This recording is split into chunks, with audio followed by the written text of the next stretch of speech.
Lo frágil es aquello que muere con el desorden, que muere con la volatilidad, que muere con la aleatoriedad. Por ejemplo, un vaso de cristal, a la mínima que reciba un impacto, se rompe. Eso significa que un vaso de cristal es un sistema frágil que necesita predecir y tener controlado lo que va a ocurrir en su entorno, porque a la mínima aleatoriedad que produce el impacto, se rompe. Algo robusto es algo que simplemente sobrevive a la volatilidad. Por ejemplo, una pelota de goma puede sobrevivir a los impactos. Esa aleatoriedad del contexto en el que vive esa pelota de goma no le afecta o simplemente puede sobrevivir a ella. Y lo antifrágil es aquello que se beneficia de ese desorden y de ese caos. Es aquello que cuando en su contexto ocurren cosas aleatorias, cosas volátiles, cosas impredecibles, como es el propio comportamiento de la naturaleza, ese sistema se refuerza, ese sistema mejora. Y es un ejemplo muy claro el caso de las vacunas. El propio organismo, el propio cuerpo humano tiene bastantes formas antifrágiles de comportarse.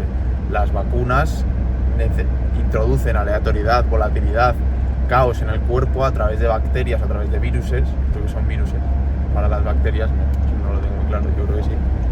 Introducen ese virus en el cuerpo y el propio cuerpo, cuando supera esa volatilidad de las bacterias, se refuerza y se vuelve inmune a ese virus en concreto. Es decir, el propio organismo sale beneficiado de ese desorden. Incluso se pueden tener comportamientos, actitudes, formas de ver la vida frágiles, robustas y antifrágiles. Por ejemplo, en una lesión, una persona se puede lesionar y puede salir completamente deprimida y inválida para volver a hacer su deporte. Una persona puede simplemente recuperarse de esa lesión, de esa misma lesión, y volver al estado en el que estaba antes, por lo tanto robusto. Y una persona sería antifrágil si con esa lesión no solo se recupera, sino que aprende de esa lesión, refuerza esa parte del cuerpo de la que se ha lesionado, incluso se vuelve un punto fuerte en su desarrollo como deportista. Todos estos conceptos se despliegan en el libro de Antifrágil de Taleb. Es un librazo, la verdad me está encantando, y se me ocurren muchísimos casos para cómo comparar esta antifragilidad con un sistema como Bitcoin, y en concreto quiero contar dos. El primero es el fundamental, que creo que es gracias a la característica de descentralización de Bitcoin. Lo que te permite eso es no tener un punto de fallo único, que cuando ese punto de fallo único va a estar sometido a volatilidad y a caos, va a ser mucho más censurable o mucho más posible que desaparezca, sino que al dividir todos estos nodos o todos estos puntos del mismo sistema, esa propia volatilidad le fortalece. Y vamos a poner un ejemplo. No sé cuántas veces he leído noticias en las que la minería, por ejemplo, se ha prohibido en países, se ha prohibido en China, han prohibido Bitcoin, etc. ¿Eso qué supone? Supone que al ser un sistema descentralizado, al ser un sistema vivo, todas esas industrias, todos esos negocios que vivían de la minería, por ejemplo, que vivían de Bitcoin, se mudan a otros países, se mudan a otros sitios, a otros lugares donde su negocio, su industria sobrevive de una manera más favorable por las condiciones del entorno. ¿Esto qué provoca? Que no solo el fracaso de la intención de prohibir Bitcoin en un país en concreto, porque ese Bitcoin de ese país o esa infraestructura de Bitcoin en ese país se va a mudar y va a seguir sobreviviendo en otros lugares, que eso sería robustez, sino que el propio estado, país, lugar que prohíbe Bitcoin y la minería se da cuenta de que es un error, se da cuenta de que no ha conseguido nada y vuelve a dar un paso atrás. Y se vuelve, por ejemplo, a reinstaurar la minería o Bitcoin en ese país que previamente lo ha prohibido. ¿Qué ha supuesto esa volatilidad? ¿Qué ha supuesto ese impacto? ¿Qué ha supuesto esa amenaza contra el sistema de Bitcoin de prohibirlo? Pues no solo que haya sobrevivido, sino que todavía es más descentralizado y todavía está más esparcido por el mundo, porque durante el momento de la prohibición todos los nodos, todos los mineros se fueron del país, y en el momento en el que se deja de prohibir, se deja de atacar la red prohibiéndola, vuelve a restaurarse el negocio en ese país. Y se ha beneficiado la red de esos ataques y de esa prohibición siendo más descentralizada, porque todo lo que ha ocurrido durante la prohibición ha sido que todos esos mineros y todos esos nodos se han tenido que mudar, y por lo tanto la descentralización es mucho más amplia que lo que era antes de la prohibición y del ataque. Es decir, la propia red se ha beneficiado del intento de destruirla. de ese impacto negativo que ha tenido la naturaleza o el contexto en el que se desarrolla contra él. Y para los locos de Bitcoin como yo, la gente más técnica, la gente que tiene una intuición de cómo funciona, literalmente esto es un comportamiento biológico de un sistema digital.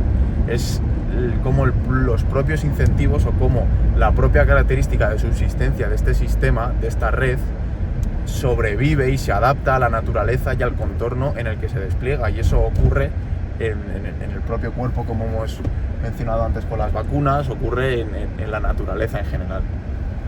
Otro ejemplo que me encanta, que es todo el mundo que no entiende Bitcoin, que no entiende la volatilidad, que no entiende cómo se comportan este tipo de sistemas, siempre te dice que no, que es súper peligroso porque el precio sube y baja muchísimo, porque es súper volátil, nadie entiende cuándo puede bajar o cuándo puede subir.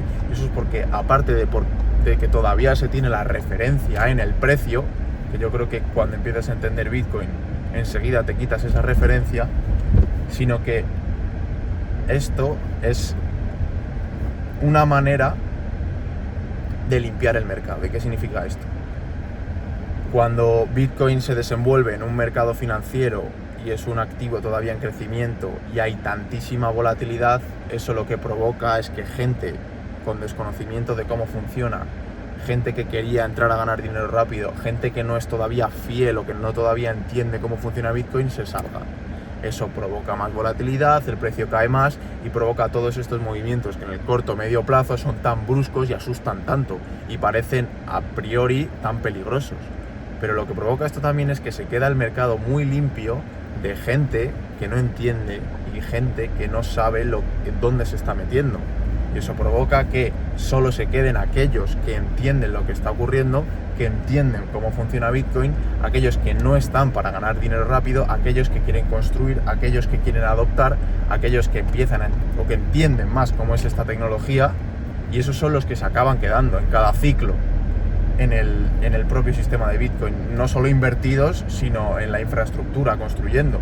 Y eso provoca que cada ciclo, cada momento de volatilidad, toda esta gente que está simplemente por ganar dinero rápido, que no le interesa en sí la tecnología, que simplemente quiere invertir y ver si puede ganar dinero, se esfuman y el propio sistema los limpia, porque todo este caos y todo este impacto limpia el propio mercado y limpia la propia red. Y esto es una característica antifrágil, porque la propia tecnología se beneficia de quitarse a gente que no termina de entender dónde se está metiendo, y cada 4 años, cada ciclo, cada halving, se quedan aquellos que poco a poco sí lo empiezan a considerar más y sí lo empiezan a entender como una opción, como un patrón nuevo, como un cambio de paradigma, y eso permite que el sistema crezca de una manera mucho más orgánica que si fuese creciendo poco a poco, que si fuese creciendo de una manera artificial, que si fuese creciendo como crece una acción, entre comillas, que tiene que entregar unos resultados. Porque como no hay nadie detrás, como se tiene que descubrir esta propia volatilidad que afecta al sistema, este propio caos, es el que permite que solo aquellos que lo entiendan, o solo aquellos que sean capaces de comprender por qué existe toda esta volatilidad, se queden en el sistema, construyan en el sistema, y por lo tanto el propio sistema se beneficie, porque los únicos usuarios que van a estar en la red en momentos de volatilidad son aquellos que la entienden, y por lo tanto la red se fortalece, porque los nodos cada vez son más descentralizados y son más útiles y son más soberanos y son más propios de las características de Bitcoin porque lo entienden. Hay un montón más de casos en concreto en los que se podría bajar la antifragilidad a Bitcoin y compararla e igualarla. Dejadme en los comentarios aquellos que se os ocurran, estaré encantados de leerlos, incluso hacer otro vídeo comentándolos. Muchas gracias por escucharme y nos vemos en el próximo.